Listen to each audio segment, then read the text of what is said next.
अस्सलाम वालेकुम।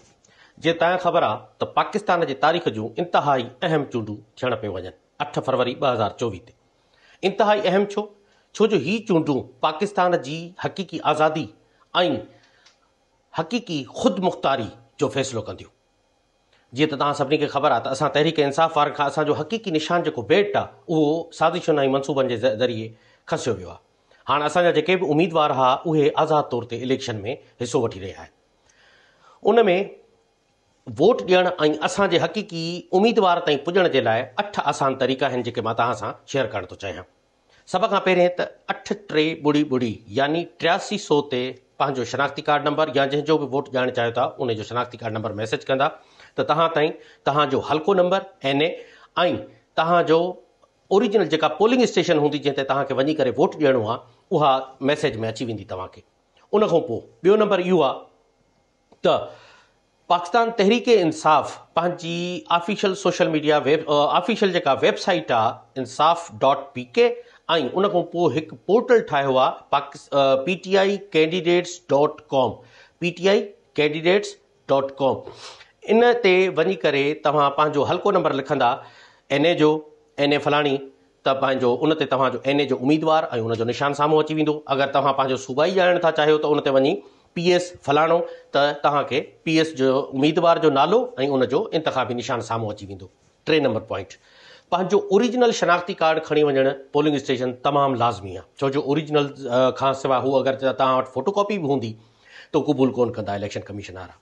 4 नंबर ते पॉइंट सभ खां पहिरें सुबुह जो सवेल तव्हांखे पोलिंग स्टेशन ते पहुचणो आहे वोट ॾियण जे लाइ ऐं जीअं ई तव्हां एंटर थींदा तव्हांखे प्रिज़ाइडिंग ऑफिसर 2 बैलेट पेपर ॾींदो, हिकु साए रंग जो हिकु अछे रंग जो। साओ रंग क़ौमी असेंबली जे लाइ, अछो रंग सूबाई असेंबली जे लाइ। तव्हांखे उहो पंहिंजो बैलेट पेपर वठणा आहिनि ऐं बैलेट पेपर वठण खां पोइ तव्हांखे जेको आहे इहो यकीनी बणाइणो आहे त प्रिज़ाइडिंग ऑफिसर तव्हांजे नाले जे आॾो लीक या क्रॉस करे छॾियो आहे छो जो इन सां इहो फ़ाइदो थींदो त तव्हांजे नाले ते तव्हांजी जॻह ते ॿियो को केरु वोट न विझी सघंदो, तव्हांजो नालो माना हा थी वेंदो हलियो। 5 नंबर ते पॉइंट इहो आहे त जीअं तव्हांखे 2 बैलेट पेपर मिलंदा तव्हांखे तहरीक इंसाफ़ जे निशान ते ठपो हणणो आहे ऐं यकीनी बणाइणो आहे त हुन जे बैलेट पेपर जी जेका जिथे तव्हां ठपो हयो आहे उहा तव्हांजी मस सुकी वञे छो जो अगरि जे हेॾां होॾां थी वेंदी त उन सां इहो थींदो त तव्हांजो वोट ज़ाया थी सघे थो। 6 नंबर ते जेको पॉइंट आहे उहो इहो आहे त तव्हां जीअं वोट विझी छॾियो, वोट विझण खां पोइ हाणे हीअ सपोज़ बैलेट पेपर आहे, हेॾो नालो लिखियलु आहे हेॾो ठपो लॻल आहे, ठीकु आहे, इन खे तव्हांखे वेहणो हिन तरीक़े सां आहे, हिन अंदाज़ में हीअं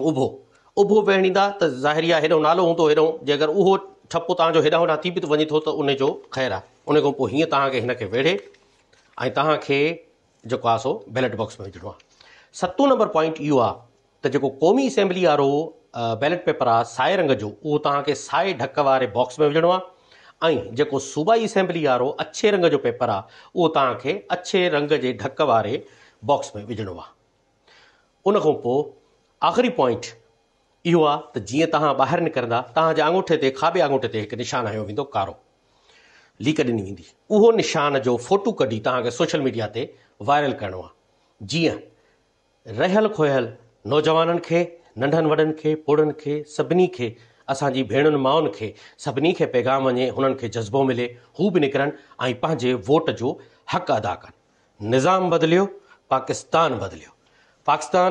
ज़िंदाबाद, इमरान ख़ान ज़िंदाबाद।